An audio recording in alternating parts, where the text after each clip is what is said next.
But let's cross over to our correspondent, Simon McGregor-Wood, who joins us now from central London on the phone. Simon, another horrific attack to strike the UK. What is the very latest?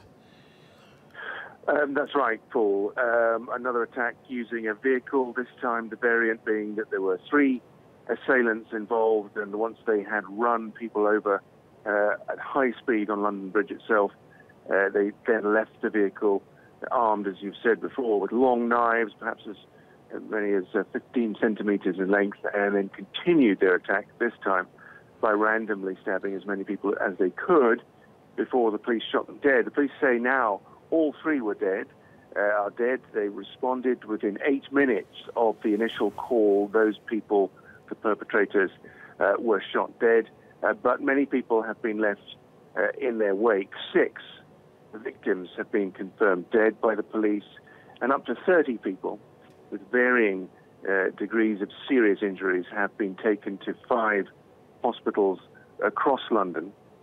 So the incident is declared officially over. It is being declared an act of terrorism.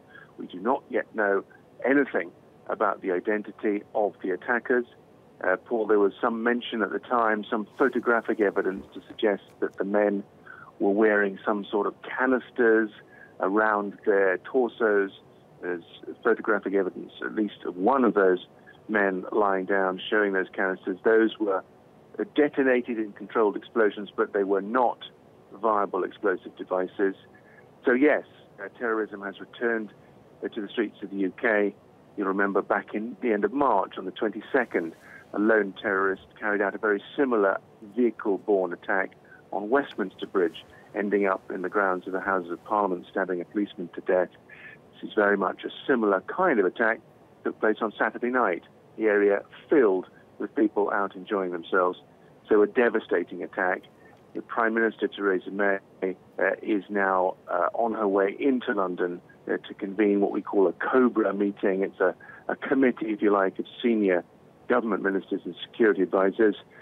Not for the first time, of course. She's had to chair these committee meetings to work out best how to respond and what the next level of threat might be. And don't forget, Paul, the context of all of this is a general election, voting to take place on Thursday, and we will wait to see whether or not campaigning is going to go ahead as normal. You remember in the aftermath of the Manchester suicide bombing just 12 days ago, campaigning was stopped for 48 hours.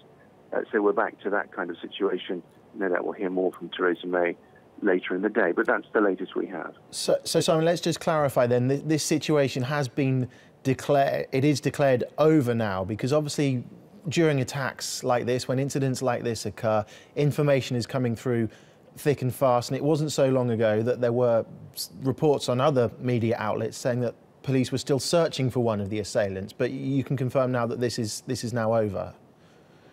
Yes, the police have issued a statement in the last hour, Paul, saying that they're confident that the people directly involved in perpetrating an attack on the ground, there are 3 men seen leaving the van once it had come to a stop on the bridge and then perpetrating these stabbing attacks. Those people were the only ones involved in the attack on the ground, and they have all been shot dead. Now, whether or not there were people behind them helping them with the planning of this attack, that's another thing. But yes, the incident is declared over.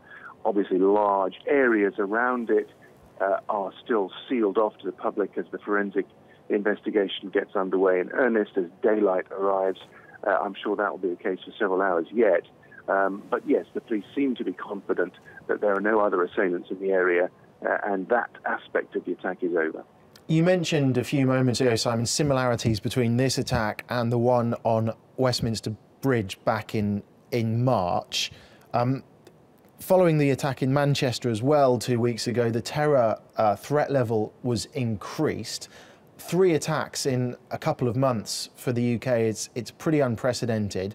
Do you envisage that the terror threat will increase again, like we saw after Manchester?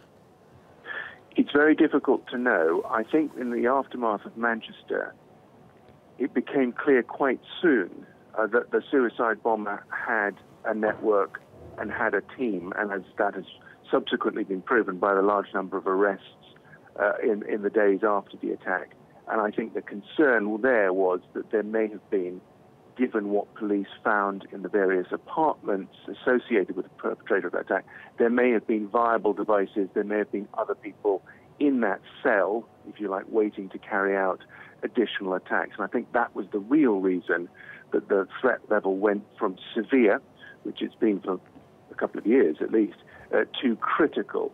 Whether or not that happens is clearly dependent on the police and the security services following up quickly on the identity of the three terrorists, and then backtracking and trying to work out where they came from, who they were associating with, and whether or not other members of their cell, if they have one, are thinking about doing the same kind of thing.